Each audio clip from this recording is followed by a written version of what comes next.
December 1942. The cold winds sweeping across occupied Europe carried more than winter's bite.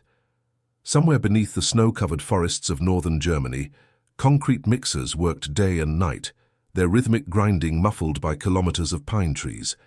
The German military leadership believed they had found the perfect location, a place so remote and so carefully guarded that no enemy could possibly discover what they were building. Major Klaus Hoffmann stood at the entrance to what would become one of the most sophisticated command facilities of the entire conflict, watching workers pour another foundation layer, and he felt absolutely certain that this installation would remain hidden from Allied eyes. He was catastrophically wrong. Before we dive into this story, make sure to subscribe to the channel and tell me in the comments where you're watching from. It really helps support the channel. What Hoffmann and his colleagues failed to understand was that while they were building walls of concrete 3 meters thick, Allied intelligence was constructing something far more impenetrable. A network of information gathering so comprehensive that virtually nothing the German military did could escape notice. This is the story of how confidence in secrecy became the greatest vulnerability, and how the most heavily guarded secret installation was actually one of the most thoroughly surveilled locations in all of Europe. Major Klaus Hoffmann had impeccable credentials for overseeing a project of this magnitude. He had served with distinction in France during 1940, had earned recognition for his organizational abilities, and possessed the kind of methodical personality that military leadership valued for sensitive assignments. On the morning he received his orders, delivered personally by a senior officer in Berlin, Hoffmann understood he was being entrusted with something extraordinary. The facility, designated only by a code name that changed every 2 weeks, was to serve as an alternate command center, a place where military leadership could coordinate operations if Berlin became compromised. The location had been chosen after months of careful study. It sat in a valley surrounded by dense forest, far from major roads, with natural rock formations that would help absorb any seismic detection. The nearest village was 18 kilometers away, and that village had been quietly evacuated 6 months earlier under the pretense of military exercises. Hoffmann walked the perimeter that first week, noting every detail. The forest here was thick enough that aerial observation would be nearly impossible. The facility would be constructed mostly underground, with only ventilation shafts and a single reinforced entrance visible from above. Those features would be camouflaged to blend seamlessly with the surrounding terrain. Supply trucks would arrive only at night, using different routes each time. Workers were housed on site in temporary barracks, forbidden from any contact with the outside world until the project's completion. Then Hoffmann said to his second-in-command, Captain Werner Schmidt, "This place does not exist. As far as the rest of the world is concerned, these coordinates mark nothing but empty forest. Every person who works here has been vetted 3 times over. Every supply delivery is logged and cross-referenced. We are building something that will remain invisible to our enemies, a place where strategy can be developed without fear of compromise." Schmidt, a quieter man who had worked in military intelligence before receiving this assignment, nodded slowly. But that night, writing in his personal journal, Schmidt recorded his concerns. "The Major believes isolation equals security. I am not so certain. The more effort we expend to hide something, the more we must assume others are expending effort to find it." Schmidt's instincts were correct, though neither he nor Hoffmann could have imagined just how correct. 300 kilometers to the west, in a nondescript building in London that had once been a furniture warehouse, a different kind of military operation was unfolding.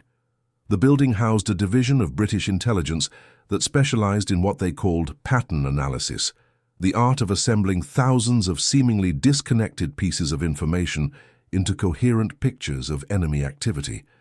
Lieutenant Margaret Chen sat at her desk surrounded by folders, each containing reports from different sources. Margaret had been born in Hong Kong to a Chinese father and British mother, educated at Oxford in mathematics, and recruited into intelligence work specifically because of her ability to see connections others missed. Her colleagues sometimes joked that she could find patterns in rainfall, but there was nothing light-hearted about the work she did. On a grey January morning in 1943, Margaret received a folder containing 3 reports that had arrived through different channels. The first was from a Norwegian resistance operative who had observed an unusual number of cement trucks crossing the border into Germany over a 2-week period. The second came from a Polish worker who had escaped from forced labor and reported being transported to a remote forest location before managing to flee.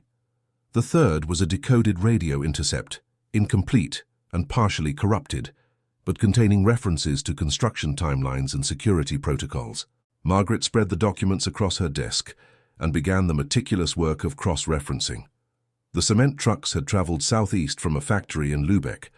The Polish worker described a journey of approximately 6 hours by truck from a railway depot. The radio intercept mentioned coordinates that, when plotted, fell within a specific region of Lower Saxony. Where others might have seen 3 separate incidents, Margaret saw the outline of something larger. She pulled additional files, railway schedules showing unusual freight movements, aerial reconnaissance photos showing minimal visible change, but subtle variations in forest coloration that might indicate regular vehicle traffic. Even weather reports that noted unexplained seismic readings in an area with no known mining operations. Then Margaret said to her supervisor, Commander James Whitmore, "I believe the Germans are constructing a major underground facility here." She pointed to a spot on the map that marked nothing but forest. Whitmore, a veteran of the First Great Conflict who had seen enough surprises to take nothing at face value, leaned forward to study her analysis. The evidence Margaret had assembled was circumstantial, built from fragments and inference. But intelligence work often required trusting incomplete pictures. Whitmore approved a priority intelligence gathering operation focused on that specific region. What followed was a masterclass in patient observation. British intelligence coordinated with resistance networks across occupied territories, putting out requests for any information related to the target area. They increased aerial reconnaissance flights, carefully timing them to avoid establishing predictable patterns that might alert German counterintelligence. They monitored radio traffic with particular attention to any transmissions originating from or referencing the region. And slowly, piece by piece, the picture became clearer. A Dutch railway worker reported seeing construction equipment loaded onto trains headed east. A Danish fisherman noted increased military boat traffic along certain coastal routes that connected to river systems flowing toward the target area. Most significantly, a German engineer who had become disillusioned with the war and was secretly feeding information to resistance contacts confirmed that he had been approached about working on a classified construction project in a remote location, though he had declined the assignment. By March of 1943, British intelligence had assembled a comprehensive understanding of the facility Major Hoffman believed was completely secret. They knew its approximate location within a margin of error of less than 3 kilometers. They knew it was being constructed primarily underground. They knew it was intended as some kind of command or coordination center. They even had estimates of how many workers were on site and the likely timeline for completion. But here is where the story takes its most fascinating turn. Instead of immediately planning to destroy the facility, British intelligence made a different decision. They would watch it, study it, and learn from it. A secret installation that the enemy believed was completely hidden could provide far more valuable intelligence than a pile of bombed rubble. Commander Whitmore explained the reasoning to his intelligence team. If we attack immediately, we confirm that we found them. They will know their security was compromised and they will change all their protocols. We will lose our window into how they think, how they plan, how they try to hide things. But if we watch and wait, we can learn not just about this facility, but about every facility they might build in the future. Margaret Chen understood the strategic logic, but she also understood the risks. The longer they waited, the more operational the facility would become. If it was indeed intended as an alternate command center, it might one day coordinate operations that cost Allied lives. The decision required balancing immediate tactical considerations against longer-term strategic advantages. The solution was to maintain constant surveillance while developing multiple contingency plans. Resistance operatives in the region were quietly recruited and trained in observation techniques. They documented every vehicle that came and went, every change in security posture, every pattern in the rotation of guard personnel. This information flowed back to London through carefully established channels, each report adding detail to the growing understanding of the facility. Meanwhile, back at the construction site, Major Hoffman's confidence grew with each completed section. By May of 1943, the main underground chambers were finished. Reinforced concrete walls stood ready to house communications equipment, map rooms, sleeping quarters for senior officers, and supply storage sufficient to sustain operations for months if necessary. The ventilation systems worked flawlessly, drawing air through filters that would protect against gas attacks. Emergency generators sat in shielded chambers, ready to provide power if surface lines were cut. Hoffman conducted a comprehensive security review that month, bringing in specialists to test every aspect of the facility's defenses. They ran drills simulating various attack scenarios. They tested the camouflage repeatedly from different angles and lighting conditions. They even brought in radio detection equipment to ensure that no electromagnetic signature could betray the facility's location. Then Hoffman reported to his superiors in Berlin. "The installation is secure beyond any reasonable doubt. We have created something that exists outside the enemy's knowledge, a strategic asset that will serve our purposes precisely because it cannot be found." His report was filed and marked with the highest security classification. 3 days later, a summary of that report sat on Commander Whitmore's desk in London, delivered through a source so carefully protected that even Whitmore did not know their identity. The source of such precisely detailed information was a clerk in the German military administration, who had access to classified documents and who had been recruited by British intelligence through an intricate operation spanning 2 years. This individual, whose real name has never been publicly disclosed even decades after the conflict, photographed documents using a miniature camera concealed in a fountain pen, then passed the film to a courier who posed as a cleaning contractor. The intelligence they provided was so valuable that British officials lived in constant fear of their source being discovered, which would not only end the flow of information, but likely result in severe consequences for someone who was risking everything to oppose the regime they served. By summer of 1943, the facility was fully operational. Senior officers began using it for planning sessions, appreciating the sense of absolute security it provided. Map tables were installed, showing the disposition of forces across multiple fronts. Communications equipment allowed encrypted contact with field commanders. The installation had its own independent water supply from a deep well, food stores sufficient for 6 months, even a small medical facility. Captain Schmidt, who had expressed early concerns about the security assumptions, had gradually been convinced by the absence of any enemy action. Months had passed, with no indication that Allied forces knew anything about the facility. Aerial reconnaissance flights occasionally passed over the region, but they showed no particular interest in the specific coordinates. There had been no increase in resistance activity nearby, no suspicious incidents that might suggest infiltration. Schmidt wrote in his journal that June, "I may have been overly cautious." The Major was right. "We have achieved something remarkable here, a place that truly exists outside the enemy's awareness." It is a strange feeling working in a facility that we know is secure while the conflict continues all around us. There is a sense of operating from a position of perfect information security, which gives every plan developed here an advantage before it even begins. That sense of security was exactly what British intelligence wanted the German military to feel. The Allied strategy had evolved into something more sophisticated than simple surveillance. They began using their knowledge of the facility to conduct what would later be called strategic deception operations. When they learned through their sources that planning sessions at the facility were focused on specific operational theaters, they could adjust their own deployments accordingly. When they discovered that certain supply routes were being analyzed at the facility, they could prepare countermeasures in advance. Most importantly, they began feeding carefully crafted false information into channels they knew would eventually reach the facility.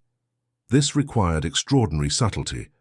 The false information had to be valuable enough to be taken seriously, but not so obviously wrong that it would raise suspicions about the source.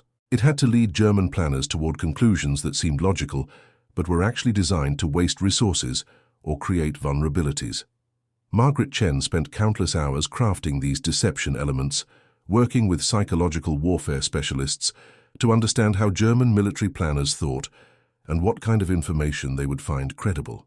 She studied the backgrounds of officers known to use the facility, understanding their tactical preferences and analytical biases.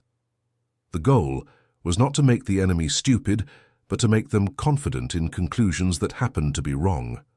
One particularly effective operation involved allowing German intelligence to discover what appeared to be Allied plans for a major offensive in a region where no such offensive was actually planned. The false information was constructed with enough authentic-seeming detail that when it reached planners at the secret facility, they diverted significant resources to counter a threat that did not exist. Meanwhile, the actual Allied offensive was launched in a completely different location with far greater success than would have otherwise been possible. Major Hoffmann never suspected that his secure facility was actually an open book being read by enemy analysts.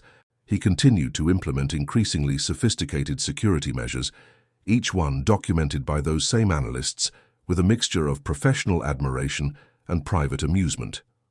When Hoffmann installed new radio encryption equipment, British codebreakers were studying the specifications within 2 weeks. When he changed access protocols, resistance operatives noted the changes and reported them promptly. The psychological dimension of this situation was extraordinary. Hoffmann and his colleagues operated under the assumption that their security measures were working, and that assumption was reinforced by the lack of any direct attack. They interpreted the absence of enemy action as confirmation of success, never considering that the absence of action might itself be a strategic choice. The very confidence that drove their security measures became a vulnerability, making them less likely to question their assumptions or look for signs of compromise. By autumn of 1943, the facility had become integral to German operational planning in several theaters.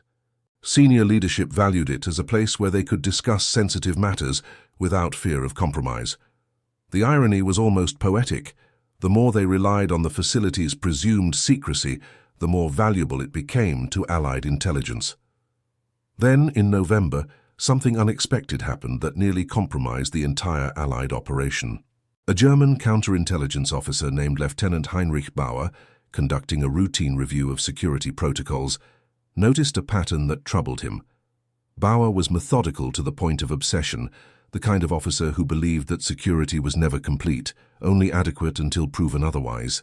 He had been reviewing reports of Allied actions over the previous 6 months and noticed that in 3 separate instances, Allied forces had seemed to anticipate German movements with unusual accuracy. Bauer could not point to any specific breach. The pattern he observed was subtle, more a feeling than evidence, but his experience told him that when the enemy seemed unusually well informed, someone needed to ask uncomfortable questions. He wrote a memo to his superiors, suggesting that several high-security facilities, including the one Major Hoffmann oversaw, should undergo comprehensive security audits conducted by external teams with no prior connection to those facilities. The memo worked its way through military bureaucracy slowly, as such things did. It was read, considered, filed, and might have eventually been acted upon if events had not overtaken it. But for several weeks in late 1943, British intelligence held its collective breath, aware through their sources that someone in German counterintelligence was asking dangerous questions. Commander Whitmore convened emergency meetings to discuss contingency plans.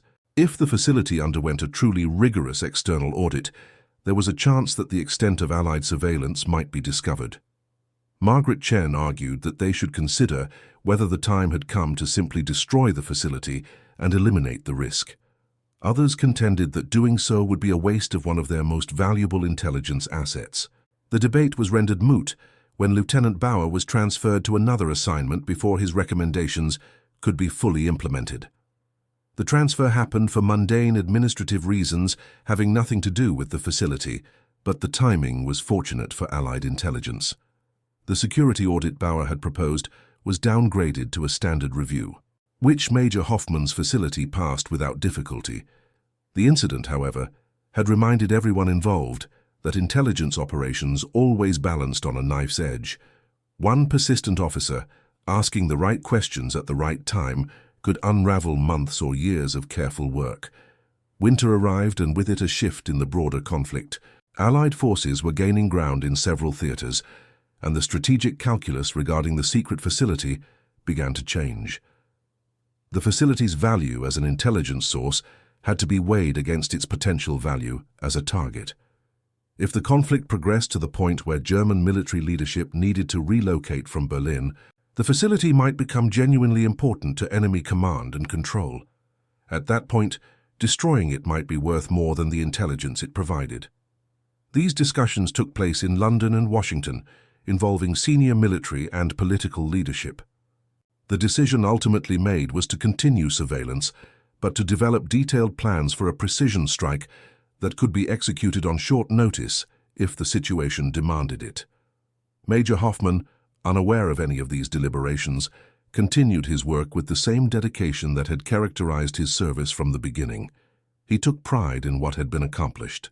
The facility represented German engineering and organizational excellence, a demonstration that even in the midst of global conflict, superior planning and execution could create advantages that the enemy could not match.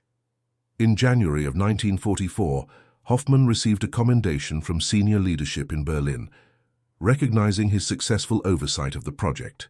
The commendation noted specifically that the facility had operated for more than a year without any indication of enemy awareness or interest, a remarkable achievement in security. Hoffmann accepted the recognition with quiet satisfaction, unaware that copies of the commendation document were being studied by British analysts within a week of its issuance. Captain Schmidt, promoted to major himself in recognition of his contributions to the facility's operation, shared Hoffmann's sense of accomplishment. Schmidt's early concerns had faded, replaced by confidence built on more than a year of successful operation. He wrote in his journal that the facility proved that security was achievable through careful planning and rigorous execution, that not everything in conflict was chaos and chance, but conflict has a way of overtaking even the best-laid plans. By spring of 1944, the strategic situation was shifting rapidly. Allied forces were preparing for major operations in Western Europe. The calculus regarding the secret facility changed yet again, and this time the decision was made to eliminate it. The operation was planned with the same meticulous attention to detail that had characterized the surveillance effort. British intelligence wanted to ensure that the destruction of the facility appeared to be the result of a lucky reconnaissance discovery, not evidence of long-term penetration. They arranged for a reconnaissance flight to pass over the region at a time when facility personnel would likely be moving vehicles in and out, creating activity that might be spotted from the air. The reconnaissance images were then used as justification for a bombing raid. On a clear morning in April 1944, Major Klaus Hoffmann was in the facility's communications room when the first warnings came through. Aircraft had been detected approaching the region. This was not unusual. Allied aircraft frequently flew over Germany at various altitudes for different purposes. But something about the pattern of this particular flight concerned the regional air defense coordinator, who sent out alerts as a precaution. Hoffmann ordered personnel into the facility's reinforced shelters, following established protocols. The facility had been designed to withstand significant attacks, and he was confident in its structural integrity. What he did not know was that the attacking aircraft had been provided with precise coordinates and had been specifically briefed on the facility's layout based on more than a year of intelligence gathering. The attack lasted less than 30 minutes.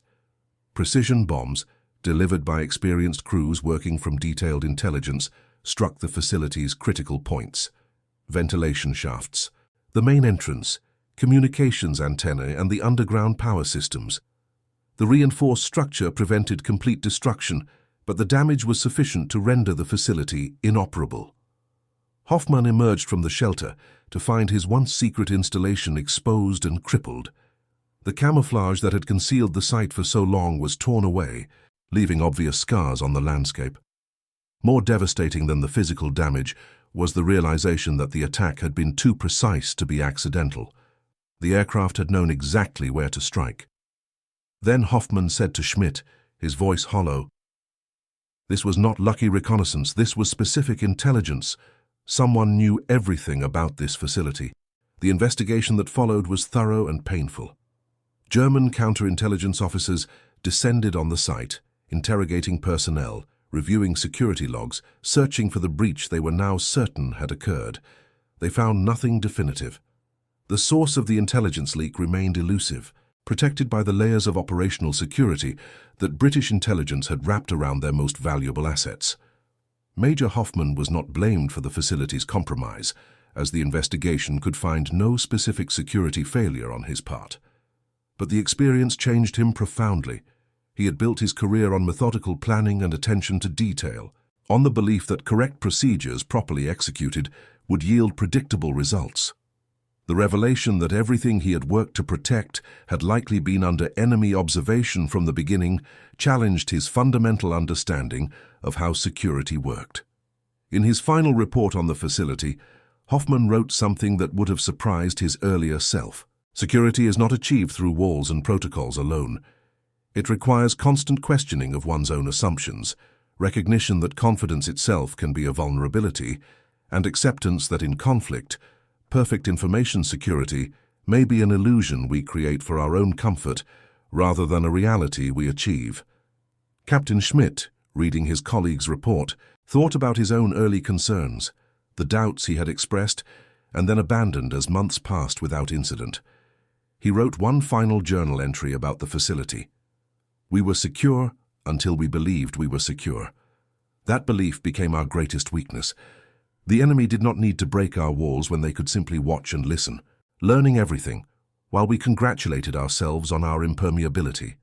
The story of the secret facility became a classified case study in both British and later Allied intelligence training, an example of how patient surveillance and strategic patience could yield benefits far beyond immediate tactical destruction. It demonstrated that sometimes the best response to discovering an enemy's secret was not to reveal that discovery, but to quietly exploit it. For Margaret Chen and her colleagues in British intelligence, the facility represented months of painstaking work that had ultimately validated their approach to intelligence gathering. The broader lesson was that in modern conflict, information itself was a form of weapon, and the ability to collect, analyze, and act upon information could matter as much as conventional military strength. Years after the conflict ended, some details of the facility and the surveillance operation were gradually declassified. Historians studying the intelligence aspects of the war cited it as an example of how the conflict was fought, not just with armies and equipment, but with information and deception. The facility that Major Hoffman had built to be invisible had instead become one of the most thoroughly observed locations of the entire war. Klaus Hoffmann himself survived the conflict and eventually wrote a memoir that touched briefly on his experience with the facility. He wrote, "I learned that secrecy is not the same as security, and that the most dangerous assumption in conflict is the assumption that you know what the enemy does not know. True security requires humility about one's own vulnerabilities and respect for the capabilities of one's adversaries. The facility was never rebuilt. Its location, once so carefully hidden, was well known by the time hostilities ended. The forest eventually reclaimed the scarred ground, and today few visible traces remain of the installation that was supposed to be Germany's impregnable secret." The human elements of this story extend beyond the immediate participants. The Norwegian resistance operative, who first reported unusual cement truck movements, never knew how crucial his observation had been. The Polish worker who escaped and provided testimony about his transport to a mysterious forest location likely never learned that his information helped locate one of Germany's most secret installations. The German clerk who risked execution to photograph classified documents survived the conflict and carried the weight of their choices in silence for decades. These individual contributions, each seemingly small in isolation, combined to create a comprehensive intelligence picture that shaped strategic decisions. The story illustrates how conflict is ultimately a human endeavor, won or lost not just through strength, but through the accumulated choices of thousands of individuals, each doing what they believed was right or necessary. The facility also serves as a reminder of a fundamental truth about security. It is always relational and contextual. Hoffman's installation was secure by many objective measures. Its construction was excellent, its protocols were thorough, its personnel were carefully vetted. But security is not absolute. It exists only in relation to the capabilities and knowledge of potential adversaries. A facility can be both genuinely well protected and thoroughly compromised if the adversary's capabilities exceed the assumptions on which that protection was based. For intelligence professionals studying the case in later years, one of the most fascinating aspects was the psychological dimension. How does confidence in security affect decision-making? How does the absence of detected breaches influence assumptions about the presence or absence of actual breaches? The facility demonstrated that security measures can create a false sense of security that is itself a vulnerability, making those protected by those measures less vigilant and more predictable. The story also highlights the patient nature of effective intelligence work. British intelligence could have destroyed the facility within months of locating it. Doing so would have been a tactical success, but would have sacrificed the strategic advantages that came from sustained observation. The decision to watch rather than strike required confidence that the surveillance could be maintained and that the intelligence gained would ultimately be worth more than immediate destruction. That confidence was validated, but the outcome was never guaranteed. And that concludes our story. If you made it this far, please share your thoughts in the comments. What part of this historical account surprised you most? Don't forget to subscribe for more untold stories from World War II and check out the video on screen for another incredible tale from history. Until next time.